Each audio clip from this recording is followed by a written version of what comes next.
Let's now shift focus to Bangladesh, where exiled Bangladeshi author and human rights activist Taslima Nasreen on Saturday claimed that Hindu youth Dipu Chandra Das, who was brutally, mercilessly killed by the mob in a mob lynching in Bangladesh, has been falsely accused of blasphemy by a Muslim co-worker at his factory. Now, sharing a video of Dipu while he was under police protection on her platform, social media platform X, Nasreen said Dipu told the police what had happened and maintained his innocence, alleging the incident was all a conspiracy by the co-workers. The question then, of course, how did, despite being in police custody, this man was then thrown back to that crowd? Meanwhile, Indian visa centers in Chittagong have been shut due to security concerns. The Ministry of External Affairs has also released a statement on the incident, claiming propaganda is being floated across Bangladesh. MEA said there is visual proof available and that the authorities are in touch with Dhaka. बहुत ही दुखद घटना है, बहुत अफसोसनाक है। इंसानियत शर्मसार हुई है, इंसानियत का कत्ल है। जिस तरह से बांग्लादेश के अंदर लगातार हिंदुओं के ऊपर हमले हो रहे हैं, बहुत बहुत दुखद घटना है। कहाँ गई वो ह्यूमन राइट्स की ऑर्गेनाइजेशंस जो इंसानियत के लिए, ह्यूमन राइट्स के लिए आवाज़ उठाती हैं? आज क्यों नहीं बोल रही? This is not the first time that Hindus have been attacked in Bangladesh, which have in fact been a big cause of concern since the time the so-called revolution took place in the country and in fact Sheikh Hasina was thrown out of power. Mohammad Yunus has been at the top of helm of the affairs, and under his in fact the caretaking government, there have been multiple provocations, multiple incidents where Hindus have been targeted or minorities have been targeted in Bangladesh. In November 2024, violence against Hindus in Bangladesh, in fact, this action was condemned by India and the concerns were conveyed to the Yunus government. Then again in November 2024, Hindu Sri Chinmay Das was arrested, denied bail. After this action, India had issued statement, urged for safety of Hindus. Then in December 2024, Hindu idols were vandalized. 3 temples were targeted. India once again called it systematic, in fact, desecration and urged for action. Then in 2025, January, fencing along the India-Bangladesh border, that action was halted. India summoned the Bangladesh envoy and India said fencing work is as per the agreement between both the countries. Then in April 2025, the Yunus government, in fact, said Bangladesh is the guardian of the Ocean of Seven Sisters. Prime Minister Narendra Modi, in a counter-reaction, said Northeast is an integral part of India, and Prime Minister urged Yunus to avoid rhetoric that mars the ties between both the countries. Let me very quickly at this moment go across from Dhaka. Joining me, Muqtadir Rashid, senior journalist, who's at this moment, in fact, with us. We are also being joined by Temina Rizvi, senior policy analyst, South Asia. Let me very quickly first understand from you, Mr. Rashid, this is a huge cause of concern. The video that shows Chinmay Das in police custody, the logical question would be how then was he in fact lynched later? Was the police complicit? Did they allow him to be in fact thrown to that crowd, which was at that moment in fact absolutely merciless, brutal? This requires a larger investigation. Thank you for having me. There is no doubt about it. It's such a brutal and cruel killing of a person, a worker. And this is very heinous, and there is no word to condemn it.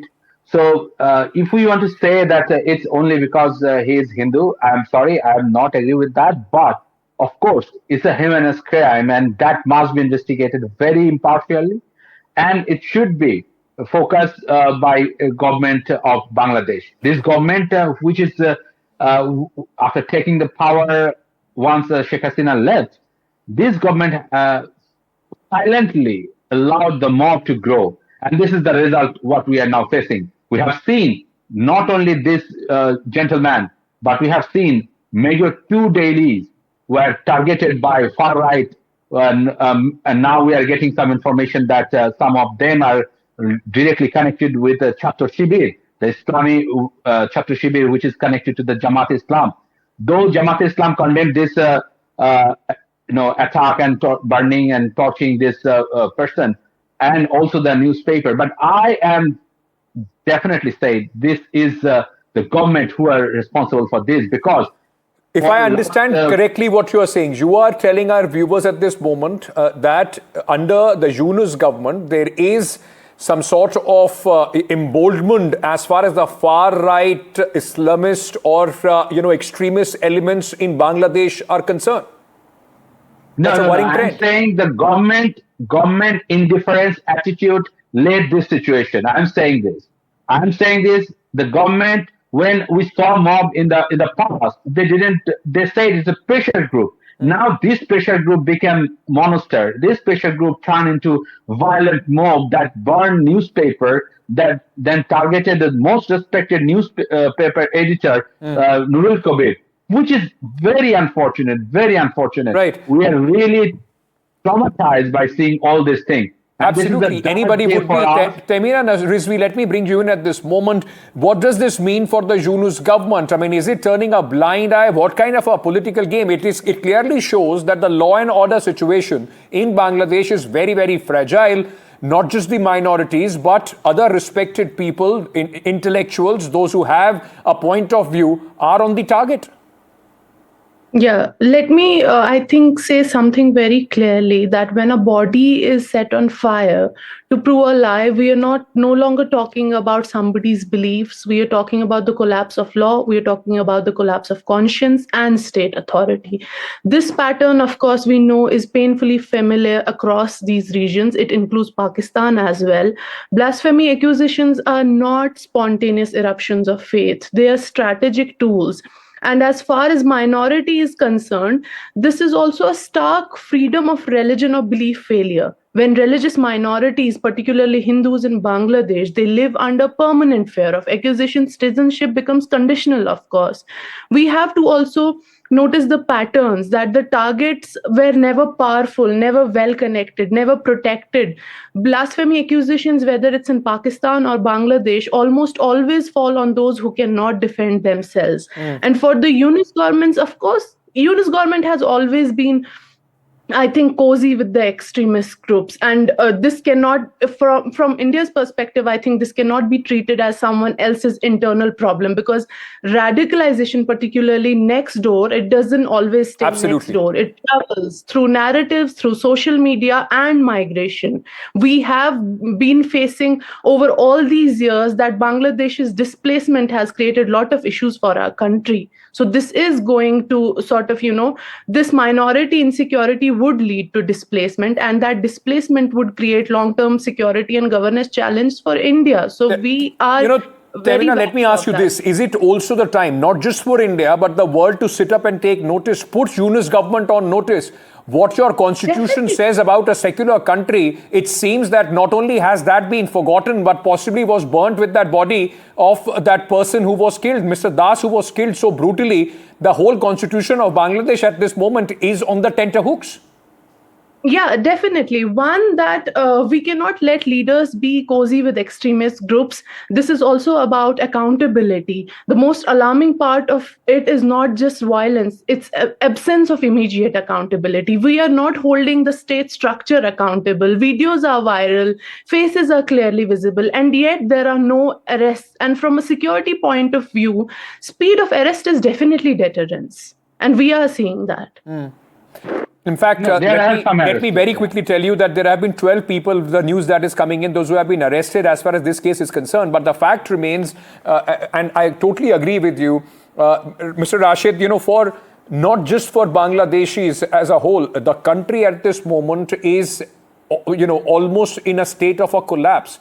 There was a lot of expectation, at that point of time, whatever the reasons could be, that there is going to be a new dawn for Bangladesh when people, those who thought that the former Prime Minister is not able to run the government that they wanted to, all that at this moment seems to be going down the drain.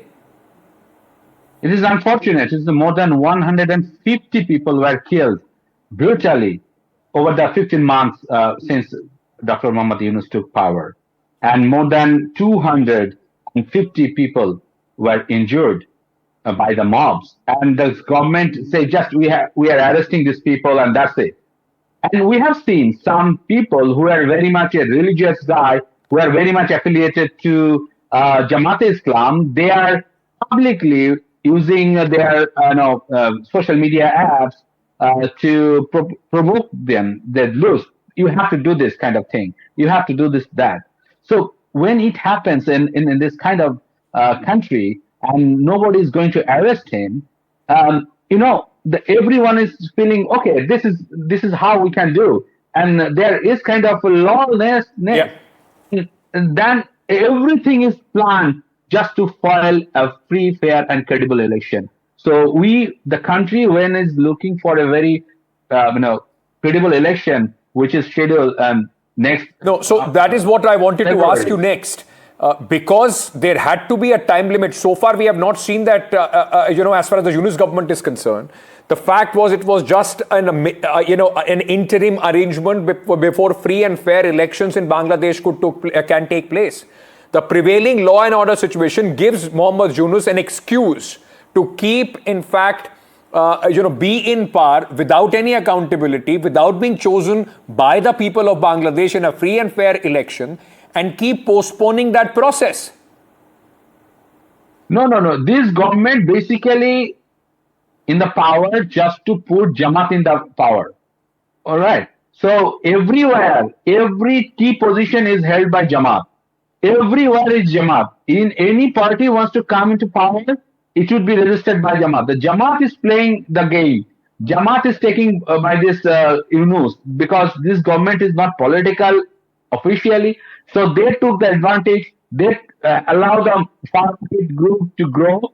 Now they are taking advantage of it to stay in power, which is very unfortunate from a person. The Nobel laureate is in the power and he is doing like this. Okay. They have secret connection with some foreign, Bangladeshi living in a foreign country. They are propagating everything for this Dr. Muhammad Yunus. Temina, let me bring you in.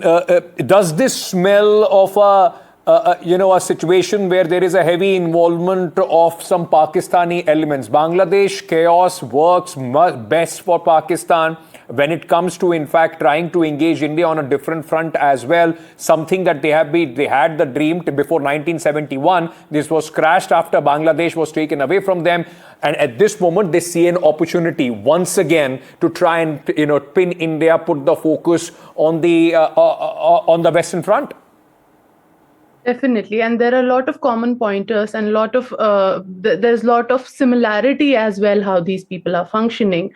Like, everything, such incidents all of a sudden becoming propaganda, glorifying violence, creating a vacuum of structures, legitimizing mob justice, and feeding extremist narratives and not feeling guilty about it. Doing very unfortunate, the series of unfortunate events and such mob lynchings for minorities.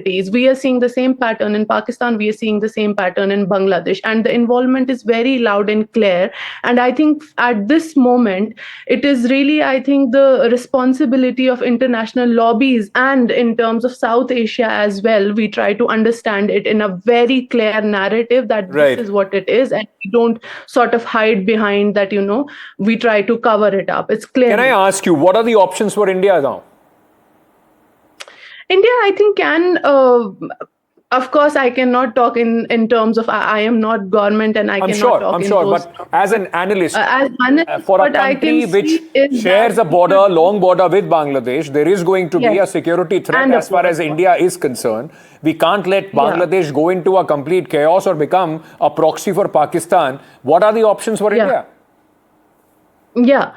So what we can do is that we share a long porous border with Bangladesh. We should have strict measures for this country. And as I said earlier, that the biggest problem we have been facing earlier is the displacement issue. And even if we try to take strict steps tomorrow, international lobby would come up as saying that this is interference. This is not interference. I think every serious state would definitely assess their risks in their neighborhood, and that's what we have to do.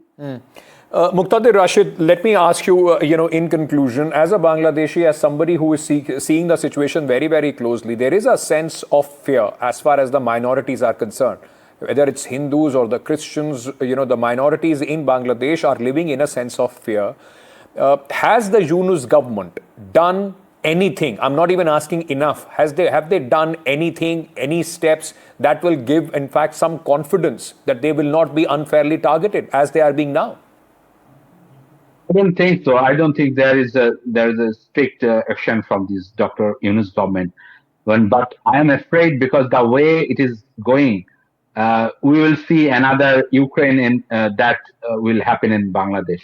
I mean, that will be in South Asia. So there will be a plot in the bigger game in this area. So make Bangladesh very hostile towards India, and just what we see in the Ukraine and Russia. That game is going here just to counter or contain China. So if we see this game, so Bangladeshi people will be very in a dangerous position, and there's a hate, and many people will face the similar consequences what we have seen when. Is there somewhere a little sense of remorse in some people, those who at the beginning of this so-called revolution, in fact, spoke or supported this, that, possibly the replacement or the way the displaced former Prime Minister was displaced, Bangladesh at that moment, in terms of its economy, everything was growing in a certain fashion. No. Is there a sense of remorse? No. The people are still happy with Sheikh Hasina has to leave, because she was brutal by no means. She was the brutalist woman in Bangladeshi history. There was no issue with the Sheikh Hasina. It is that the new government, which took charge after Sheikh Hasina fled India, so they thought Dr. Yunus, a Nobel laureate, will be very good in managing this problem. Right. But we have seen he couldn't make it by some of his very dangerous and very problematic advisors who wanted to linger this power and trying to create chaos within the government, making the other than Jamaat. Everyone is so basically, Jamaat is driving Bangladesh to an edge at this moment without any accountability. But, exactly. Tamina, let me ask you this. The anti-India propaganda, the anti-India sentiment being stoked, it's just not about the far-right elements or Jamaat which is stoking it. It seems that there is active collusion of Mohammad Yunus and his administration in that.